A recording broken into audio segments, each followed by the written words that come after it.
This is a case study for EDL 955 in which I was to look at a series of issues from the perspective of the superintendent. In the case study, an overview of the staff was provided, as well as a statement about test scores, a climate survey that was performed by the previous superintendent.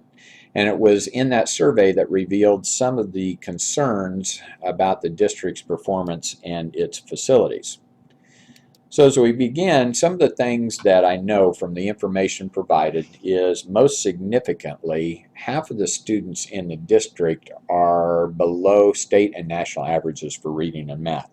Our fundamental role as educators is to see that students learn, and currently they are learning less than 50% of what is expected. Second, I have a climate survey in front of me that was done by the previous superintendent, which indicates that the faculty feel the facility is in a huge state of disrepair. Numerous items are pointed out that are substandard for an effective learning environment, including poor air quality, large amounts of water damage resulting in mold, pest infestations, leaky hazardous chemicals, and these are just to name a few. The conditions of the facility are also confirmed by a letter from a patron stating, and I quote, "Our school looks like hell and our kids are dumb because of it." A third thing that I have identified from the information that I found is that there is a significant maintenance staff currently employed at the building. There are 76 staff members at the school, 5 of those being custodian, 3 being maintenance. And this means that nearly 10% of the staff are custodial maintenance. So some things that I need to find out are the current maintenance staff working on any kind of plan? On the surface, it appears that there are a large number of maintenance staff, and yet the building is in disrepair. Additionally, I need to know what the Board of Education's expectation of the building is. Are they aware about the condition of the building currently, and is there an adequate maintenance budget for maintenance? And finally, there was a statement in the climate survey from the faculty that said the community was not engaged with the school. So I'd like to know what has been done in the past to connect the community with the school. And as a superintendent, I feel like my problems here are kind of threefold. The first is, why is the building in its current state? Is it a lack of funding or is it a lack of planning? And what should be done on a short-term and long-term basis to address those facility conditions? And finally, how do I engage the community in that improvement process? So my plan of action is going to be threefold. The first, I first want to investigate and review our maintenance staff schedule and maintenance plan. Next, I want to prioritize the most immediate needs for facility improvement. Health and safety have to be top of the list, and areas that are affecting these are going to be our #1 priority.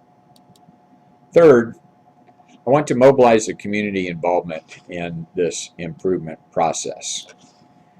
So my strategies for those plans of action are, first, I'm going to begin with a meeting with the maintenance staff and review what they're doing daily and what their long-term plan is.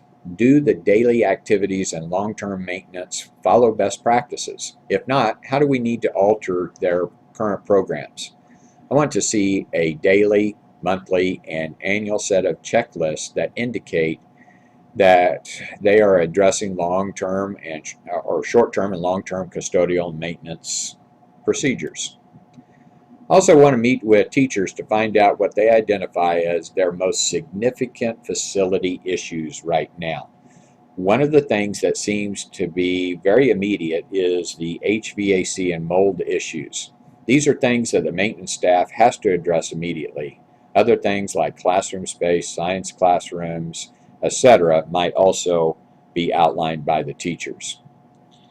And then I want to reach out to the community via newsletter and formulate a strategic planning committee.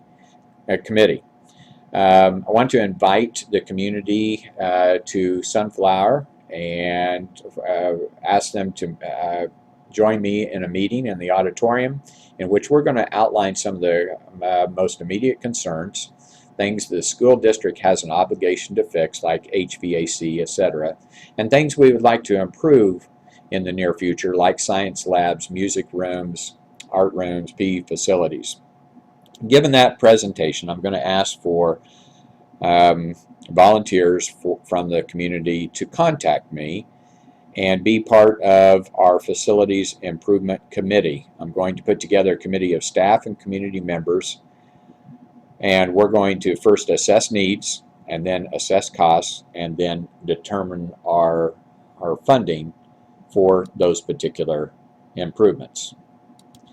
It is our obligation, it is my obligation as superintendent, to do whatever is necessary to promote the success of all students in our district. And it looks to me that facility improvement is the #1 priority. 75% of the teachers stated that the school facility was important to their overall performance as teachers. Yet half of the teachers give the facility a C grade or worse. So a primary element that teachers need, and therefore students, is inadequate. And patrons have indicated exactly the same thing in their letters. The first concern, and most immediate concern that I think as we begin to organize our maintenance team, is air quality, bird nests in intake vents, leaky chemicals in storerooms, temperature fluctuations are all going to have adverse effects on the health of the students. And we had to address these immediately. Long term, some classrooms are being conducted in rooms not intended for teaching, and some are too small for appropriate instruction. Science rooms, music rooms, PE rooms are all inadequate, and so long-term plans need to be put into place for these spaces.